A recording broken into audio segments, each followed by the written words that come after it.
Mimi kwa majina naitwa Mzee Idi Rajab Mfano, ni mzaliwa na mwenyeji wa Ujiji. Nyumbani kwetu ni mtaa wa Buhoro, kwenye kona pale. Ukimaliza msikiti wa Chenga, basi mkono wako wa kulia kabla hujafika kwa Selemani Mwango, kwa Ramadhani Mwango, basi unafika nyumbani kwetu. Nimeona katibu hapa, huyu bwana mdogo anazungumzia, anaitwa Bin Isa Katumba. Akimuuliza kaka yake Selemani Idi Mfano ni nani, basi atajua. Ndio hapo tunapoanzia. Tunaanza kwako wewe. Lazima tufahamiane.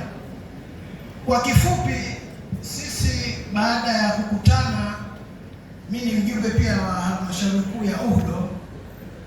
Baada ya kukutana na kufanya usajili wa mwanzo wa taasisi yetu ya Ujiji Heritage Development Organization, pia tuliona hili swala la kukutana kwetu, tunakutana kwa ajili ya furaha. Kuna kesho na kesho kutwa tutapata maafa. Sasa hatuwezi kuishia kukutana, tunacheza, tunafurahi. Akifiwa mmoja wetu, tunapata tabu kwa kupigiana simu, kuombeana misaada. Hatujui hali zinakuwaje. Kila mtu anafahamu misiba inamkuta mtu akiwa katika hali ngumu. Inawezekana mtu akamuuguza baba yake, mama yake, ikamchukua muda mrefu. Kuuguza ni moja kati ya mitihani ambayo kubaliana, tukaanzisha mfuko wa maafa. Mfuko huu katiba yake tuliandaa, ukaandaliwa uchaguzi, wakapatikana viongozi wetu. Mimi ninayezungumza hapa ni mwenyekiti wa mfuko huu. Mimi ninaishi Katavi Mpanda. Katibu wetu wa mfuko huu ni Zuberi Mabie, yuko Singida huko. Mtunza hazina wetu ni Bi Fatma Kinguti, yuko Mwanza huko. Mlezi wetu bwana mmoja anaitwa Jumanne Idi Nyati bin Mbogo. Hebu asimame, maana yuko hapa. Bwana Nyati, tafadhali bwana Idi Mbogo, unaomba usimame watu kuone bwana. Naam. Kwa hiyo asante.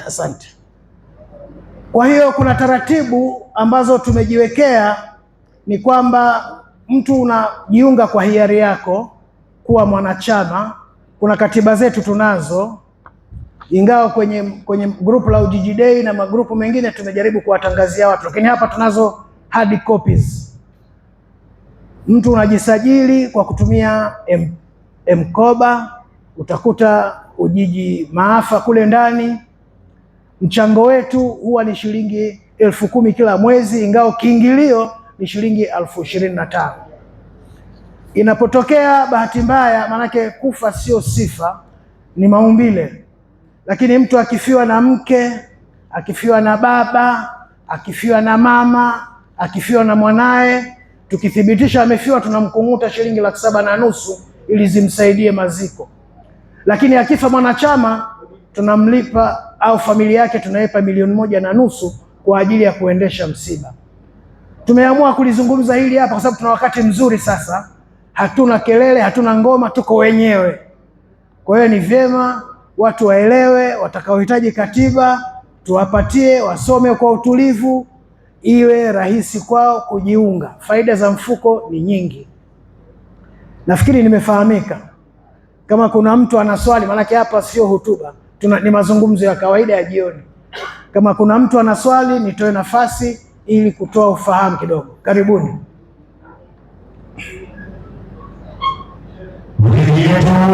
Fahari yetu, Ujiji yetu. Nimesikia mzee vizuri. Mzee ametoa nafasi hapa kwa yote ambaye ana jambo anaweza kumuuliza. Lakini mimi naamini kwamba kwa yule atakayekuwa na jambo sasa kufika kwa ofisi kwetu UHDO na majibu atapatiwa. Niombe tu turidhike na maelezo haya tunaona mzee wetu, tujue kwamba UHDO pia inao mfuko huo wa maafa. Baada ya kushereheshwa hayo, naomba taarifa yangu imekamilika. Naomba ruksa nikapumzike. Karibuni sana. Asante sana. Tupige makofi mengi sana mzee wetu. Ndugu mwenyekiti, Leo tumepata kuhitimisha tamasha la urusi wa kihistoria na utamaduni wa Mkongwe wa Ujiji kwa mwaka huu 2026. Na tukio la usiku leo hapa ni tukio la usiku wa chakula cha kitamaduni. Ni imani yangu kwamba washiriki wote walioko humu ndani wanayo hamu kubwa, wana hamu, na katika Kiswahili wanasema na hamu ya kuona hivyo vyakula vya kitamaduni. Kweli sio kweli ndugu zangu?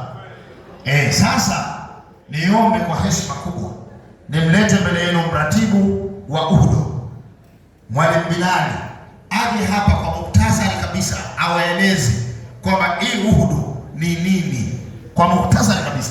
Nakupa dakika 10 umalize hiyo kazi. Karibu sana. Nashukuru sana mshereheshaji au MC. Assalamu alaikum wa rahmatullahi ta'ala wa barakatuh. Bwana Yesu asifiwe. Tumsifu Yesu Kristo. Tuna mambo makubwa mawili. Tuna kitu kinaitwa UHUDO, Ujiji Heritage and Development Organization, lakini kuna kitu kinaitwa Ujiji Day. UHUDO ni taasisi, Ujiji Day ni jina tulilolipa tamasha la urithi wa kihistoria na utamaduni wa mji Mkongwe. Kwa nini Ujiji Day? Salamu yetu inasema Ujiji yetu, tunasema fahari yetu. Nikisema Ujiji yetu, Ujiji ni yetu, itabaki kuwa yetu mpaka siku za kufa kwetu.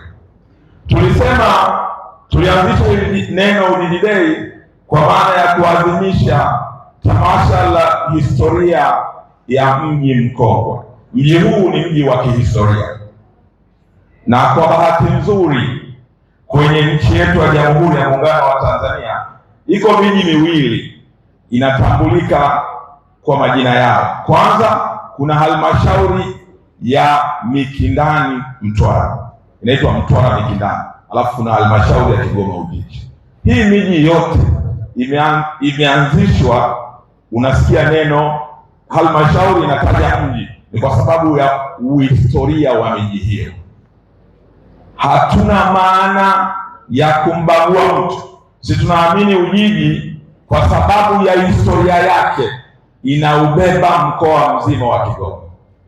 Na hii Ujiji yenyewe sisi tunalenga kuwa na utalii wa kihistoria, kwa sababu Ujiji hatuna mbuga ya wanyama, lakini Ujiji una utajiri wa kihistoria, kwa sababu ukiitaja Ujiji maana yake unaitaja historia ya mji wa Zanzibar, na ukenda makumbusho za Zanzibar utapata taarifa sahihi kuhusu mji wa Ujiji. Maana yake ni kwamba historia yenyewe inatambua kwamba misafara ya biashara ilitoka Kongo Mashariki kwenda Afrika Mashariki, pwani ya Afrika Mashariki. Maana yake ni kwamba hata huyu tunaomuita Livingstone wakati anafika pale Bagamoyo mwaka 1739 kakaa pale, akawa anauliza wenyeji wa Bagamoyo kwamba kwa nini hapa Bagamoyo kuna biashara sana hapa? Kwa nini? Watu wa Bagamoyo wakamwambia kwamba unaona hizi biashara hapa ni kidogo, kuna mji unaitwa Ujiji, huko ndipo kwenye biashara kubwa zaidi, mizigo inatoka Kongo Mashariki kufika mji huo. Livingstone akaona ipo sababu ya kwenda katika mji huo, ndio akafunga safari akafika mji huu mwaka 1870, kwa sababu walikuwa missionaries na mpelelezi wa Waingereza. Walipoona amefika Ujiji kalowea, hatumi tena taarifa, ndio wakamtafuta mtu anaitwa Harry Morton Stanley kuja kumtafuta Ujiji, na alipofika akakutana naye katika eneo la Ujiji mwaka 1871. Taarifa zake ziliandikwa katika magazeti 99 katika makoloni ya Waingereza kwamba kuna mji unaoitwa Ujiji. Harry Morton Stanley kampata mtu anaitwa Livingstone. Umaarufu wa Ujiji karne ya 18 ukaanza kuheshimika, na vyuo vikuu maarufu wakati huo duniani wanaosoma kozi za historia wakausoma mji unaoitwa Ujiji. Sasa kwa heshima hiyo tukaona kwa nini tusiwe na Ujiji Day? Kwa nini tusiadhimishe mji huu ambao ni sosi ya miji mingine ya Kigoma? Lakini hii Ujiji tunayoizungumza, ndugu zangu, ni Ujiji ambayo ilikuwa inafika paka Ilalanguru Tabora, yaani inafika paka Uzumbura. Na hata alipokuja Tiptip, moja ya watu wanaoheshimika kama wafanyabiashara wakubwa, aliweka makao makuu yake ya dola ya kuitawala Kongo Mashariki katika mji wa Ujiji. Tukaona hii Ujiji inapasa kurudi kwenye thamani yake. Lakini hata wataalamu walipokuwa wanafanya tafiti, wanahistoria waligundua mji huu, wakauita jina linaitwa Bugoi, wakiwa na maana ya kwamba ni mji wenye shughuli nyingi na mizigo. Maana kwa karne ya 18 katika miji iliyokuwa mashuhuri katika long distance trade, biashara ndefu ya kimataifa ambayo ilikuwa inafanywa kutoka pwani ya Afrika Mashariki, moja ya mji uliokuwa unategemewa kwa kuleta biashara na mizigo ilikuwa Ujiji. Na ndio maana Mjerumani mwenyewe wakati anajenga reli ya kati, mawazo yake yakawa kwamba lazima tujenge reli kuelekea Kigoma. Na ndio reli hii mnaiona ilijengwa kuanzia 1905 mpaka 1914 ikielekea Kigoma Ujiji, kwa maana ya kwamba huko ndipo kwenye mizigo na biashara. Lakini hata sensa ya mwaka 1917 ilikuwa inaonyesha Ujiji na wakazi wengi kuliko jiji la Dar es Salaam, kwa sababu biashara ziko Ujiji wakati huo. Sasa mji huu kwa heshima yake tukaona kwamba ni lazima tuwe na kitu kinachoitwa Ujiji Day, yani kuadhimisha. Lakini mji huu ulitoa watu maarufu wakati wa kupigania uhuru. Kuna mtu anaitwa Sadane Abdul Kandoro, huyu mbembe ambaye ukisoma historia inamuonesha moja ya watu waliochangia hata kuandika kanuni za chama cha TANU. Alikuwa mzao wa Ujiji na mwanaharakati wa kupigania uhuru, Sadane Abdul Kandoro. Lakini hata Dar es Salaam, kwa sababu ya biashara kati ya sisi na watu wa pwani ya Afrika Mashariki, ukisoma vizuri, meya wa kwanza wa jiji la Dar es Salaam kabla ya uhuru wa Tanganyika anaitwa Kaluta Amri Abeid. Mwaka 1958 alipata umea wa jiji la Dar es Salaam. Alikuwa mzao wa Ujiji Kigoma, aliyezaliwa mwaka 1924 kitongoji Ujiji. Lakini hakuwa hapo tu, wataalamu wote wanakiri huyu mbunge wa kwanza wa jimbo hili ambaye ni Kaluta Amri Abeid na waziri wa utamaduni na waziri wa sheria, ndio mtu aliyokuwa nguli wa lugha ya Kiswahili. Hata neno ikulu na bunge yeye ndio aliyoyatunga, mzao wa Ujiji. Lakini akiwa msomi wa kwanza kabisa kwenda Ridhwa wa Pakistan kusoma digrii ya tafsiri na lugha. Wataalamu wanasema alikuwa na uwezo wa kujua lugha 7. Mtu huyu alizaliwa Ujiji. Lakini hata chama cha Kiswahili, taasisi ya Kiswahili Tanzania TUK, ilimtunuku heshima ya miaka 100 ya taasisi yao kwa kumpa heshima mzee huyu Kaluta Amri Abeid. Na hata ule uwanja unaosikia kule Arusha unaitwa uwanja wa Sheikh Kaluta Amri Abeid, kutambua amekufa. Alifariki mwaka 1964, alizaliwa mwaka 1924. Amekaa miaka 39, kafanya maajabu makubwa, kaandika zaidi ya vitabu 7 vya Kiswahili. Lakini hata wa mashehe, bahati nzuri yupo Sheikh Hassan hapa, huyu mtu ndio aliofasiri Qur'ani kwa lugha ya Kiswahili mwaka 1959. Yaani hakukuwa na Qur'ani na utafsiri neno kwa neno. Kaluta Amri Abeid ndio mwanazuoni wa Kiislamu aliweza kufasiri Qur'ani kwa lugha ya Kiswahili. Sasa tukasema mji huu kwa heshima yake na kwa namna ya watu waliowatoa, tunayo sababu ya kuona kwamba tujivunie nao, kama ambavyo watu wanajivunia na Mtwara Mikindani, Bagamoyo kwa maana ya pwani, mkoa wa Pwani, kama ambavyo Kilimanjaro ni thamani ya nchi nzima, lakini bado ni heshima ya Moshi na Hai, lakini bado ni heshima ya taifa zima. Tukaona tunayo kila sababu. Lakini hata ukija kwa wakati kwenye masuala ya michezo, utawakuta wakina Sande Manara Kompyuta, mtu anayetajwa kama nguli na mwanasoka bora ambaye hajawahi kutokea katika nchi, ni mzaliwa wa Kigoma Ujiji. Tukasema heshima hii, kwa nini tusianzishe tukio, tufanye tamasha la kumbukumbu la urithi wa utamaduni wa mji mkongwe, lakini tukiwa na maana ya kwamba miji yote hiyo ambayo imetokea, uwe Kasulu, uwe Kibondo, uwe wapi, kila mwana Kigoma, uwe Muha, uwe Manyema, uwe Mbembe, bado heshima ya mji huo itakuwa kwa namna yoyote umenufaika nayo. Lakini hata kanisa la kale la Roman Catholic lilijengwa Ujiji na wamisionari wakijua thamani. Shule ya kale kabisa inayoitwa Kaluta saizi, ambayo zamani walikuwa wanaita White Father, ilijengwa Ujiji. Kabla hata ya kanisa Katoliki kuhamisha makao makuu yake, ni hivi karibuni tu, hata shule yao kongwe ya seminari ya Ujiji ndipo aliposoma makamu wa rais mstaafu Philip Isdor Mpango. Tukaona mji huu una kila sababu. Hivyo ni waombe kila aliyo mwana Kigoma, kila aliyo Mtanzania, kila aliyo mwana Ujiji, jambo hili ni lake. Sio jambo la mwana Ujiji, sio jambo la mwana Kigoma, ni jambo la nchi. Lazima tutengeneze heshima ya mji huo.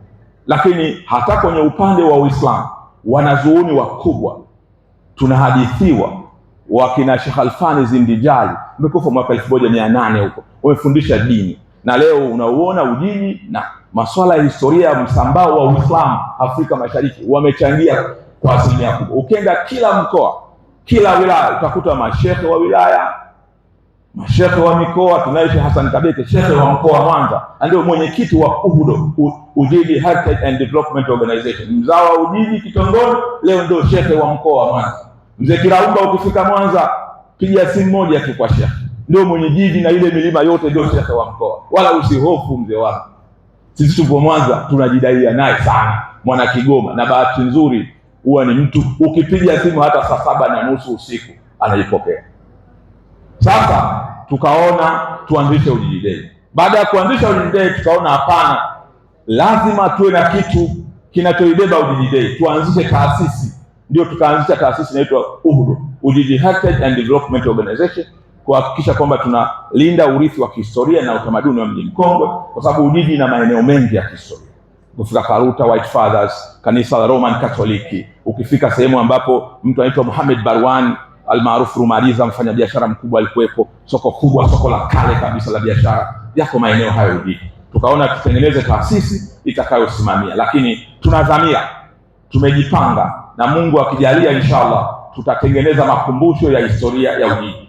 Lengo ni kwamba hii Livingstone bado ni sehemu ya makumbusho, lakini nazungumza sana habari za Livingstone, lakini Ujiji na zaidi ya historia ya Livingstone. Wakati Livingstone anafika Ujiji, alikuta Ujiji kuna nyumba, kuna vyoo, kuna magorofa. Alipokwenda Zambia Chitambo kule, alikuta nyumba za nyasi. Wakati watu wa Ujiji mwaka 1873 72 tayari wameshataalamika, mji una wakazi 7230.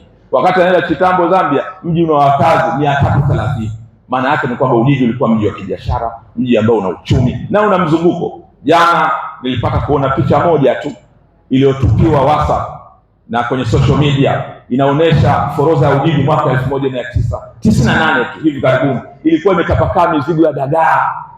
Biashara zinafanyika Ujiji. Tunataka Mheshimiwa Meya, Ujiji irejee. Mimi nashukuru na naomba mpokee kwa hicho kidogo. Nashukuru sana kwa namna nilivyowasilisha. Nilipokosea naomba msamehe, niwe radhi. Nashukuru sana. Ilani makofi mengi kwake. Ujiji ndio kitongoji pekee kilikuwa kina namba ya magari UK katika nchi nzima.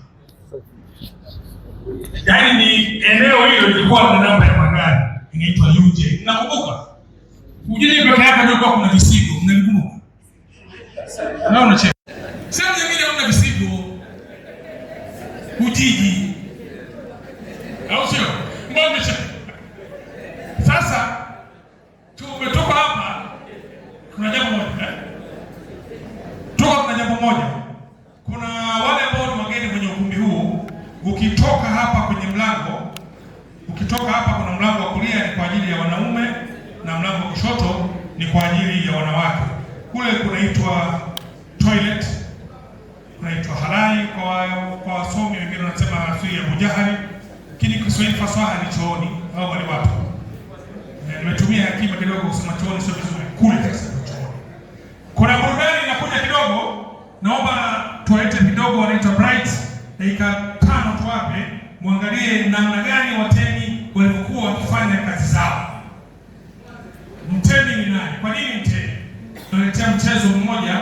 Baada ya mchezo huu tuwaleta Futui wajiandae, afu tuendelee na program zingine. Wakati taratibu tunaenda kwenda kumaliza shughuli yetu. Shughuli yetu haina mambo mengi.